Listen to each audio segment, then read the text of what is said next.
antes de falarmos dessa pessoa, vamos pedir a direção a Deus para que possamos realmente, à luz do Evangelho,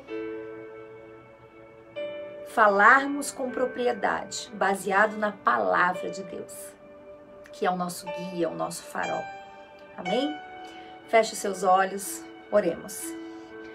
Senhor nosso Deus e amado Pai, em nome do Senhor Jesus, meu Deus, que essa noite, meu Pai, não venha ser uma mais, mas que venha ser aquela, meu Pai, onde venha tirar todas as dúvidas a respeito dessa pessoa tão especial, que muitas vezes nós temos dúvidas e criticamos e falamos o que muitas vezes não sabemos.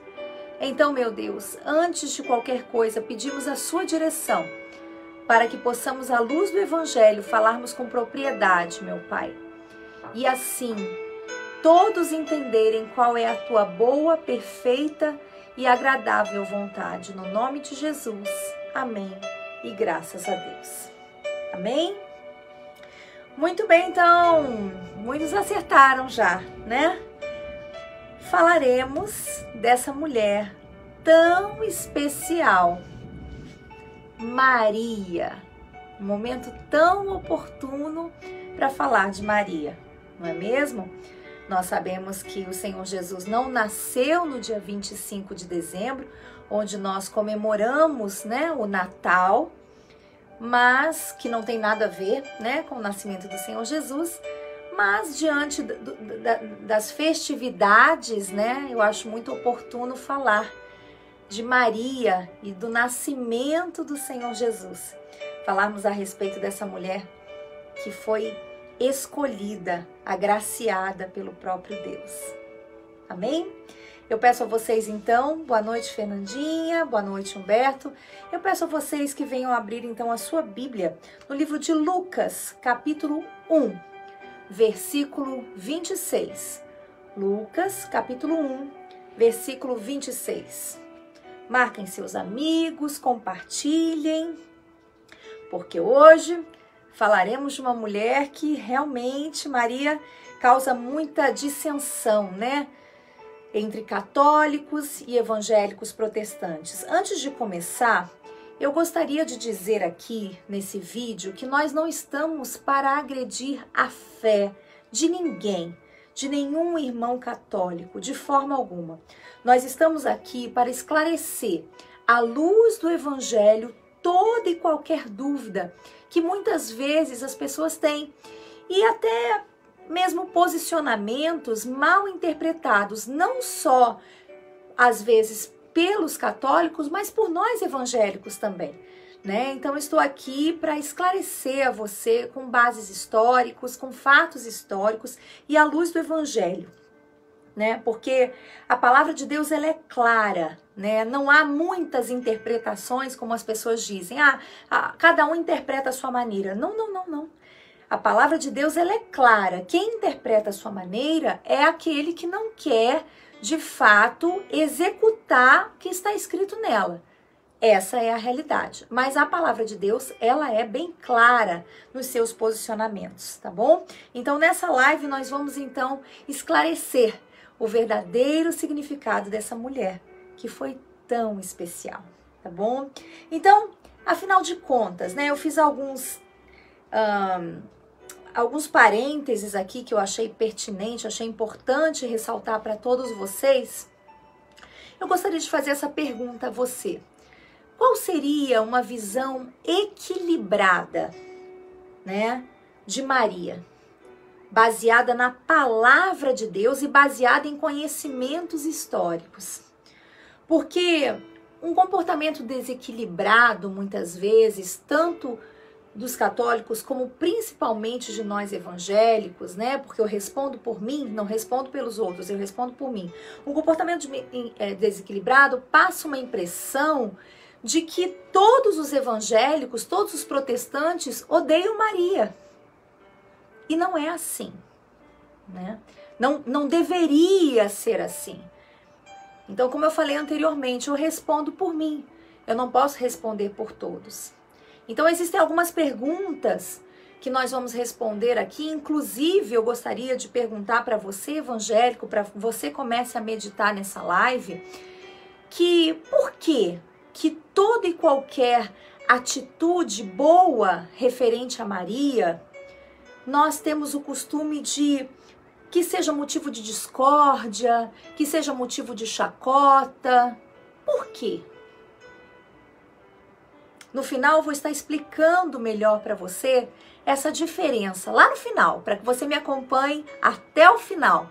A diferença entre nós protestantes, evangélicos, e a religião católica. Qual a diferença, né, entre nós com respeito a Maria? Essa mulher que deve ser muito respeitada, assim como todos os heróis da fé. Mas antes de começar, vamos ler aqui a palavra de Deus, o que diz Lucas capítulo 1. Eu vou ler todo o texto, depois eu vou explicar para você, tá bom? Para que fique assim um pouquinho diferente hoje, já que estamos entrando no Novo Testamento, tá certo? O Antigo Testamento, ele é mais minucioso. Você que nos acompanhou, ou você que está entrando agora e não nos conhece, né? Nós falamos a respeito de várias mulheres, quase todas, ali do Antigo Testamento, dos bons exemplos e dos maus exemplos. E agora vamos entrar no Novo Testamento com a primeira mulher do Novo Testamento, que foi Maria. Vamos lá, Lucas capítulo 1, versículo 26, diz assim: o nascimento de Jesus anunciado a Maria. Então você que sabe a história, né, apareceu um anjo e comunicou que ela seria mãe, né, de um rei que é o Senhor Jesus.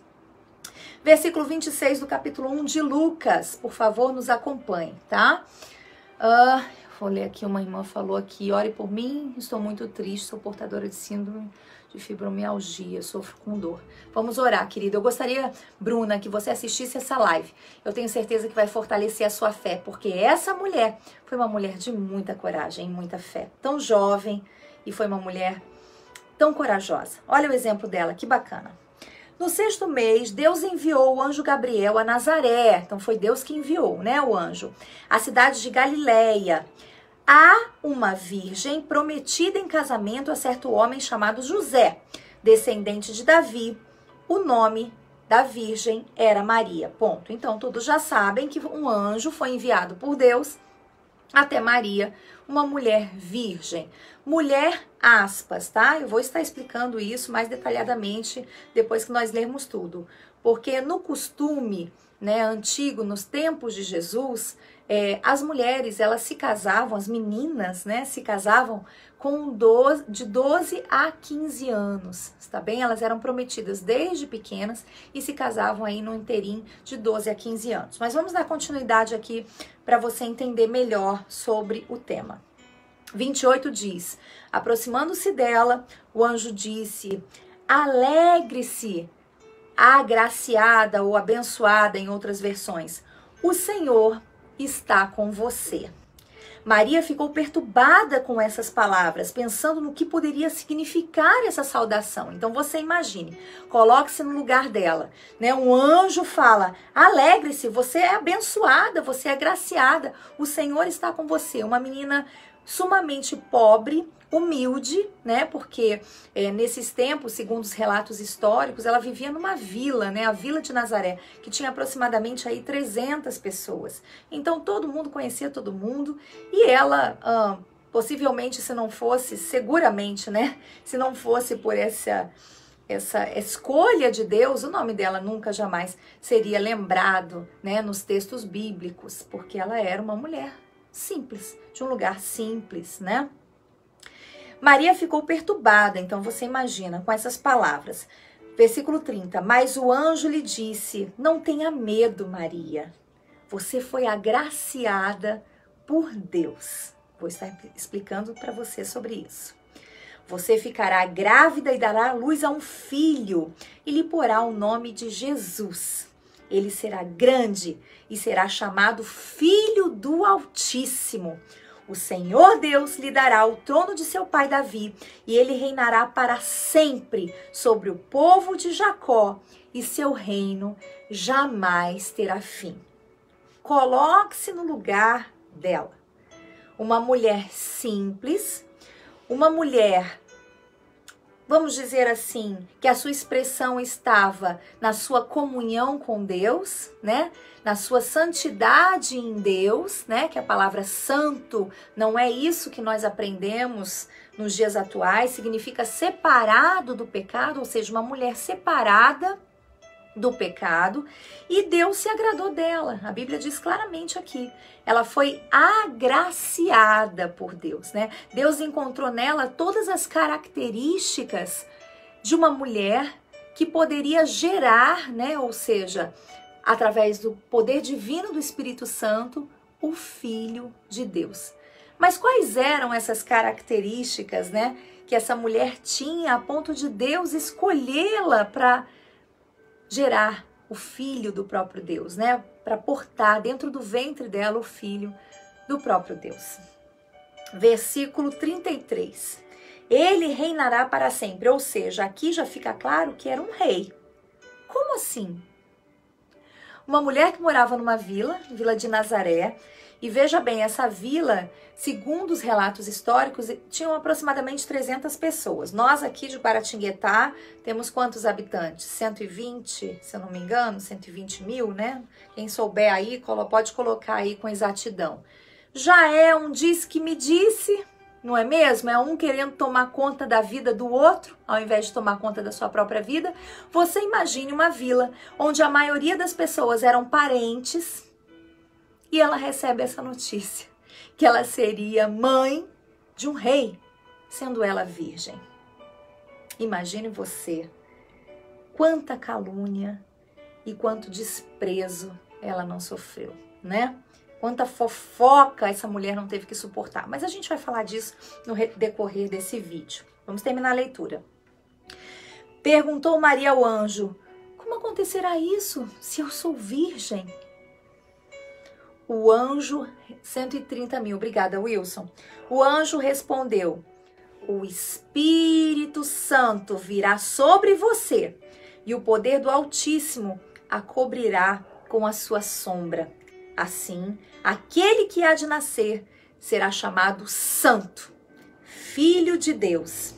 Também Isabel, sua parenta, terá um filho na velhice. Aquela que diziam ser estéril já está em 6º mês de gestação. 37. Por quê, gente? Pois nada é impossível para Deus. Respondeu Maria. O que respondeu Maria, gente? Sou serva do Senhor. Ou seja, eis-me aqui. Que aconteça comigo conforme a tua palavra. Então o anjo a deixou. Gente, esse versículo 38 é um dos pontos cruciais. É o espírito de servidão de Maria. Olha só que bacana. Sou serva do Senhor, ou seja, eis-me aqui, estou pronta para servi-lo, né? Que aconteça comigo conforme a tua palavra. A tua palavra. Você tem fé para fazer essa oração? Porque Maria, quando falou isso, ela sabia exatamente as consequências do que ela ia sofrer. Porque nós temos o costume de dizer assim, seja feita a sua vontade, Senhor. Não é isso que a gente fala? Seja feita a sua vontade, meu Deus. Mas quando a vontade de Deus é contrária à nossa, a gente não acha tão legal assim. A gente começa a questionar Deus. Maria serviu a Deus silenciosamente. Não só nesse momento, dizendo eis-me aqui, mas principalmente durante os 9 meses de acusação e falatórios a respeito da vida dela, onde ela tinha absoluta certeza que aquele que ela carregava era o rei. Mas para quem que ela ia contar isso? Então ela se calou durante todo esse tempo e sofreu calada. Vamos meditar um pouquinho em tudo isso? Eu escrevi algumas coisas aqui para vocês e eu gostaria que você meditasse. A gente vai lendo um pouquinho do texto e vai falando a respeito disso, tá bom? Muito bem, então eu falei a respeito da visão equilibrada, né, que nós devemos ter a respeito de Maria, porque, como eu falei a princípio para você que está entrando agora, parece que tudo que é respeito a ela, a nós evangélicos, é motivo de chacota, é motivo de dizer que não é bem assim, né, mas eu acredito que nós devemos todo o respeito a ela, né, e devoção não, respeito, né, nós devemos respeitá-la, porque ela foi a que gerou em seu ventre o rei dos reis, né? Agraciada por Deus, como diz a Bíblia. Mas olha que bacana. Então ela tinha medo, é o que é mencionado, né? Mas o anjo disse assim para ela, em Lucas capítulo 1, versículo 30, não temas, achasse graça diante de Deus. Olha que bacana. Ela achou graça aos olhos de Deus. O que nós mulheres temos feito para agradar a Deus? Para acharmos graça diante de Deus? O que nós temos feito para mostrar a Deus que nós temos um valor? Porque Maria, em toda a sua simplicidade, ela mostrou o seu valor, o valor que excede toda joia, como diz a palavra de Deus em Provérbios, né? Você imagine uma mulher escolhida. Você, mulher, eu, através do nosso testemunho, temos sido escolhida por Deus para ser testemunho de vida aqui na terra. Será que nós, através da nossa vida, do que falamos, como agimos, porque tudo isso fazia dela uma mulher especial, era o seu testemunho, era o seu caráter, era o seu andar, era o seu agir, era a sua forma de viver. E eu vou mais além, Ao invés de nós ficarmos criticando, como nós temos o costume de fazer, né? Nós deveríamos sim seguir o seu exemplo de fé. Seguir, não me refiro a venerar. Vou estar falando no final tudo isso, tá? Vou estar explicando detalhadamente as nossas diferenças entre os católicos e os evangélicos. As nossas diferenças. Mas eu estou me referindo a respeito. Por que não seguimos o bom exemplo de uma menina virgem? Se você mãe, que tem filha virgem, que tem filha menina ainda, se nós deixássemos de ensinar os nossos filhos, né, a venerar o músico A, cantora Y, cantora B, né, que rebola até o chão, que faz isso, que faz aquilo, e todo mundo bate palma e acha lindo, né? Ao invés da gente seguir um exemplo de uma santidade, como uma pessoa que viveu corretamente e agradou a Deus. Não é mesmo?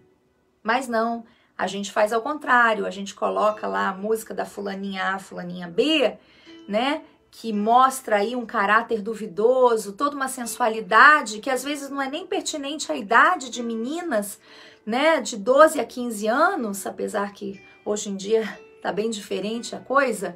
E é justamente por isso que tá bem diferente a coisa, né? Porque se nós seguíssemos esse exemplo, de repente, não estaria tão diferente assim. Então, os casamentos bíblicos, para dar continuidade no histórico, eles eram firmados desde a infância. E a menina ali se casava dos 12 aos 15 anos aproximadamente. E era feito um contrato nupcial, onde era dado um dote, né? O que era o dote? O dote era como se fosse uma indenização que o pai pagava para retirar aquela menina de casa, né?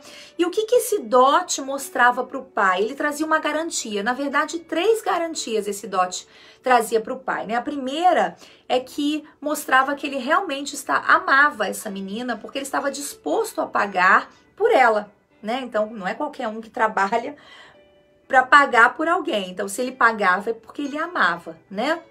O segundo ponto que o dote mostrava é que ele tinha qualificações para sustentar aquela mulher, porque o dote ele não podia ser pago com dinheiro de herança, nem dos pais. Era o rapaz que tinha que trabalhar para conseguir o dote, ou seja, ele tinha uma qualificação de sustento, né? E o terceiro, alinhado a tudo isso, ele mostrava então com isso que era um homem trabalhador, né? Olha que bacana. E seu pai tinha certeza que ele não seria entregue, então, a um homem qualquer, tá bom? Então, foi nesse meio tempo do pagamento do dote que Maria engravidou, ou seja, sem ter nenhum contato com José, né? José ainda estava pagando o dote por ela. E o que eu vejo, que eu fiz até uma anotação aqui que eu gostaria de compartilhar com vocês, é que ela era uma menina, né? Ela era uma menina quando ela engravidou, mas ela era uma menina com alma de mulher. Tamanha responsabilidade que ela teve, né? Deus deu uma tarefa sumamente difícil para ela, porque ela foi julgada o tempo todo. Você imagina as línguas maliciosas das pessoas de Nazaré, porque ali era praticamente tudo familiar, né? Então você imagina as línguas maliciosas, os maus olhos, né? Provavelmente diziam que aquele que ela carregava no ventre dela era um fruto de uma aventura amorosa. Então, você imagine o que ela teve que aguentar, né? Ela teve que aguentar por amor a Deus. Ela foi obediente. Essa é a questão. Maria foi provada e aprovada. Sua fé foi muito provada e ela foi aprovada. Porque ela aguentou ali aquele julgamento, aquelas, né, condenações. Porque, gente, você imagina, se hoje em dia é assim, você imagina numa vila de 300 pessoas. Coloque-se no lugar dela, né? E aí, às vezes, a gente faz perguntas do tipo assim, mas, pastor, então por que, já que ela era tão bacana, né, uma menina de Deus, uma menina ungida, uma menina que temia Deus, por que Deus permitiu tudo isso na vida dela, né? Por que Deus permitiu essa vergonha na vida dela? Porque Deus tem a sua maneira de trabalhar.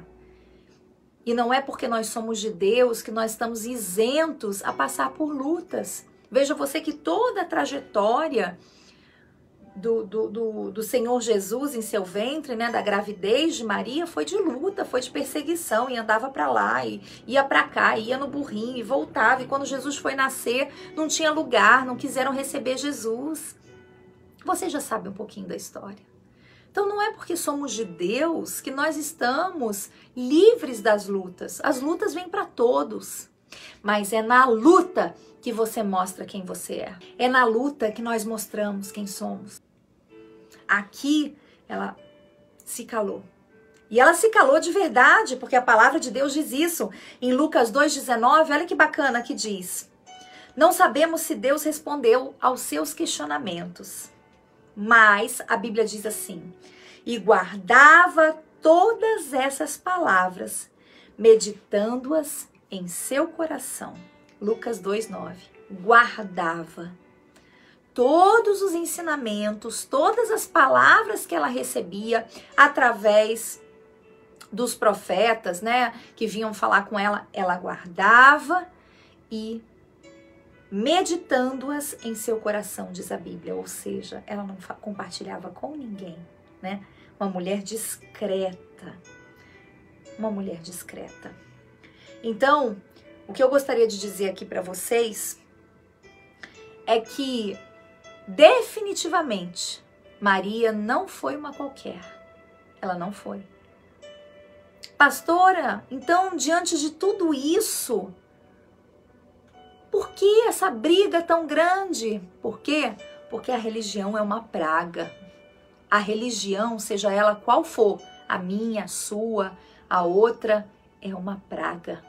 Ela causa divisões, ela enceguece o entendimento das pessoas. Ela faz as pessoas não conseguirem enxergar a luz do evangelho, o que é real, o que é fato.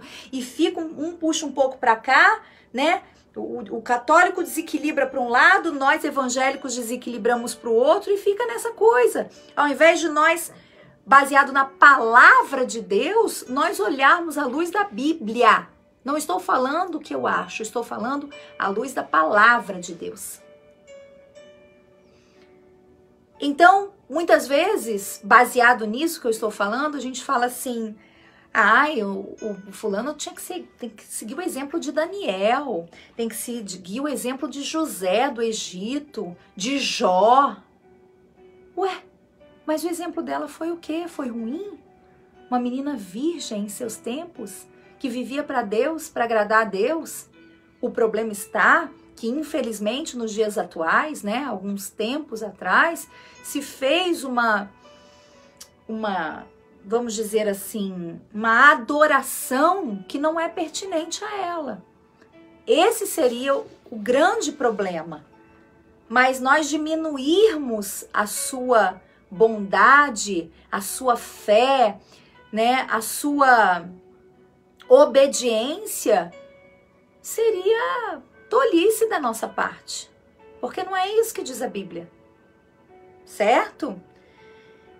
Então, o exemplo dela, em minha humilde opinião, é um exemplo principalmente para as meninas. Você, mãe, que tem filha menina, veja o exemplo dela, ensine suas filhas. Não é? A gente não ensina, olha, você tem que ter a fé de Daniel. Daniel entrou na cova dos leões, Jó suportou severamente todas as dores. E ela, que sofreu calada? Não é mesmo? Então, continuando aqui a nossa meditação bíblica, somos todos filhos de um só Deus. Amém. Estão deixando vários comentários aqui, mas nós vamos comentar depois, tá bom, gente? Então agora... Tchau, tchau, tchau, tchau. Por que então, né, a pergunta que não quer calar? Por que então, com tantos bons exemplos, nós evangélicos não a veneramos e não a temos como intercessora? Ai, ai, ai. E agora? Né? Que é essa nossa diferença principal, né? Não, pede a mãe que o filho responde, não é isso que a gente escuta? Ou então, peça a Maria que ela intercede por nós, não é isso? Ou então, vamos venerá-la porque ela é santa. São algumas coisas que aí sim vem o desequilíbrio. Primeiro eu falei do nosso desequilíbrio, não foi? Do desequilíbrio dos evangélicos. Repito, não estou aqui para entrar no mérito da questão da fé de ninguém. Amém? Você faça como você achar melhor. Estou falando baseado na palavra de Deus, no farol, na luz, a luz do evangelho, que é a minha Bíblia, que é a sua Bíblia, que é a Bíblia evangélica, que é a Bíblia católica. Amém? Então, o que acontece? Maria, ela não possuía dupla natureza, ou seja, natureza divina e natureza humana. O único que tem essa natureza é o Senhor Jesus. Isso está em Efésios 2:6 e João 1:4. Depois você lê. Não vou entrar nisso porque é muito extenso. Estou pincelando só para que a gente possa acabar a live, tá bom? Depois você assista novamente em sua casa e leia a Bíblia em sua casa para que você tenha um entendimento maior. Então, somente um ser com dupla natureza, que é a divina e a humana, pode nos aproximar de Deus. E Maria, ela era humana somente. Ela não tinha a natureza divina, né? Então, isso está escrito em João 1:14 e Efésios 2:6, tá bom? Depois você dá uma olhadinha. Esse é um dos motivos porque nós não a veneramos. Outra menção que é muito clara na Bíblia, que eu gostaria muito que vocês lessem depois com calma, está em 1 Timóteo 2:4. Porque essa história de que pede à mãe que o filho responde chega a ser antibíblico. Antibíblico. Porque olha o que diz em 1 Timóteo capítulo 2, versículo 4. Diz assim: porque isso é bom e agradável diante de Deus, nosso Salvador, que quer que todos os homens se salvem e venham ao conhecimento da verdade. Por quê? O que diz aí na sua Bíblia? Quem puder escrever. Por que ele quer que todos se salvem e venham ao conhecimento da verdade? Por quê? Porque há um só Deus, um só mediador entre Deus e homens, que é Jesus Cristo. Então aqui, se de fato existisse algum parênteses, né? Deus na sua palavra não ia deixar uma brecha dessa. Você não concorda comigo? Se aqui está claro que ele quer a salvação das pessoas, ele quer a salvação. Então, se há outros meios de salvação, vamos colocar na minha palavra. Né? Quando você quer se fazer entender, você não faz isso? Não, olha, tem esse meio, tem essa forma, né? Igual, por exemplo, o pagamento de alguma coisa. Olha, tem esse jeito de pagar, tem essa forma de pagar, porque você quer que aquela pessoa te pague. Um exemplo, né? Muito, muito simbólico. Você quer se fazer entender. Se isso fosse fato, se de fato ela fosse nossa mediadora, você acha que não haveria uma brecha na palavra de Deus com respeito a isso? Timóteo não seria tão claro aqui, porque versículo 5, porque olá, como andam? Bien, Ramona, bendiciones. Porque há um só Deus, um só mediador, ou seja, intercessor entre Deus e os homens, Cristo homem. Então, são versículos, são estudos que fica muito claro, não é? A gente tem que ser verdadeiro e pararmos com essa religiosidade, sabe, aferrada a palavras que escutamos desde pequenos e que muitas vezes nos enganaram, só que a gente não quer acreditar que foi enganado. Repito, devemos respeito total, tenho a minha total admiração e respeito. Mas uma coisa é uma coisa e outra coisa é outra coisa. Amém? Em Hebreus 7:25 diz algo ainda mais forte, em minha opinião. Portanto, ele é capaz de salvar definitivamente aqueles que por meio dele, Cristo, aproximam-se de Deus, pois vive sempre para interceder por eles. Olha só, mais uma vez dizendo que Cristo é o que intercede por nós, né? Não há outro mediador. O sangue do Senhor Jesus foi derramado para que nós nele tivéssemos a salvação. É como se o Senhor Jesus, a Bíblia menciona que ele é o nosso advogado, não é? Você veja num tribunal, né? Nos Estados Unidos é permitido, eu não sei aqui no Brasil, mas eu sei que nos Estados Unidos é permitido a própria pessoa se defender, né? Se ela quer, se ela acha que ela tem capacidade de se defender, então aquele prisioneiro, ele se defende diante do juiz. Eu não sei se aqui pode, no Brasil. Mas normalmente, aqui no Brasil, o que é? É você, o advogado e o juiz, não é assim? E o advogado, se você não tem um advogado ali, você vai se dirigir ao juiz como? Se você é leigo, se você não sabe. O advogado, ele está ali para te defender. Não é assim? Ele está ali para defender você. Então, Cristo, ele é o nosso defensor. Por isso que nele, no sangue dele, na vida nele, é que somos salvos. É por meio dele, é através dele. Vocês entendem? Vocês conseguem perceber essa diferença? Sem criticar a fé de ninguém, por favor. Sejamos maduros e espirituais.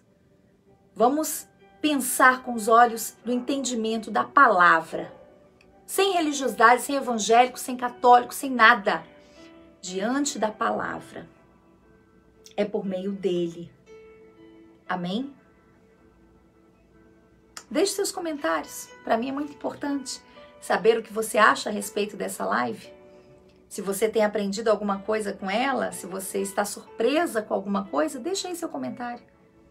É importante para nós, é importante de repente para outros, mesmo que você esteja em desacordo, não tem problema. Nós estamos aqui ao vivo para que você participe conosco e para que você aprenda e para que venhamos aprender juntos à luz do Evangelho. Amém? Mas eu gostaria de dizer aqui para você que me escuta nesse momento, que nem por isso, por tudo isso que eu falei, que é a minha fé diante da palavra, que eu acredito que há um só Deus, um só mediador, né? Um homem santo e puro, que é o Senhor Jesus, que nos defende, né? Como diz aqui. Nem por isso eu deixo de defender que Maria foi uma mulher extraordinária. E que sim, devemos a ela todo o nosso respeito. E devemos parar de tratar Maria como uma qualquer. Como se tudo que ela fizesse fosse motivo de chacota, motivo de, entendeu? Não, por quê? Quem distorceu tudo isso foi o homem, foi a religião. A palavra de Deus diz claramente que ela era uma mulher de Deus. Quem distorceu, quem fez as pessoas venerarem a ela, foi a religião, foi o homem. Foi o homem interessado em outras coisas, que eu não quero entrar no mérito da questão, né? Porque a gente sabe para que é feito imagem, a gente sabe algumas coisas. Mas eu não estou aqui para agredir a fé de ninguém. Eu estou aqui para dizer que nós devemos sim respeitá-la. A diferença está na adoração. A adoração, o único digno de adoração é o meu Senhor Jesus. E a própria Maria deixou clara na palavra de Deus a sua total dependência em Jesus. O que foi deturpado às vezes, né, com o passar dos anos, como se Jesus fosse dependente dela. Não. Na Bíblia está escrito em inúmeras passagens a sua dependência humana. Ela era humana. Ela dependia de Jesus para a sua salvação, como eu, como você. Então, vamos abrir um pouquinho mais a nossa mente, o nosso entendimento e separarmos as coisas, tanto nós, tanto os católicos como nós evangélicos, e termos o entendimento da palavra. Que o que nos separa é a religião, é a tolice da religião, porque a palavra de Deus é bem clara a respeito de quem deve ser adorado e de quem merece respeito. Tá bom? Eu deixo aqui para vocês um forte abraço. Eu deixo a vocês o meu convite para amanhã, às 9 da manhã, teremos culto. E às 19 horas, você que é daqui de Guaratinguetá, Avenida Manuel Caltabiano, 444, Vila Molica ou Vila Eliana Maria. Tá bom? Eu estou à sua inteira disposição. Qualquer dúvida que você tiver, pode vir perguntar. E eu tenho certeza que se você compartilhar com seus amigos católicos, eu tenho certeza que eles vão ter um entendimento melhor da palavra. Não estamos para agredir jamais a fé de ninguém, mas nós temos que ser verdadeiros com aquilo que é verdadeiro, né? Nós temos que saber separar. Se ele falar assim, não, mas é isso que eu acredito, pronto, acabou. Então, é uma pessoa que não quer ter entendimento da palavra. Você não concorda comigo? Eu não estou falando nem bem do evangélico, nem mal do católico. Eu estou tentando explicar para você à luz da Bíblia. O que a Bíblia fala? A minha e a sua. A Bíblia é a mesma. Nós temos que seguir isso, a palavra. Ela é o nosso farol. Ela é o nosso guia. Amém? Eu desejo a vocês uma boa noite. Que Deus os abençoe. Convido vocês também para a nossa virada de ano, do dia 31 para o dia 1º. Não esqueça de trazer a sua taça para brindar conosco na Santa Ceia, onde aquele que é digno de toda honra, toda glória, toda adoração e louvor, seja ele o primeiro em receber a nossa adoração. Tá bom? Deixo um forte abraço para vocês. Fiquem com Deus e na fé, sempre. Tchau, tchau.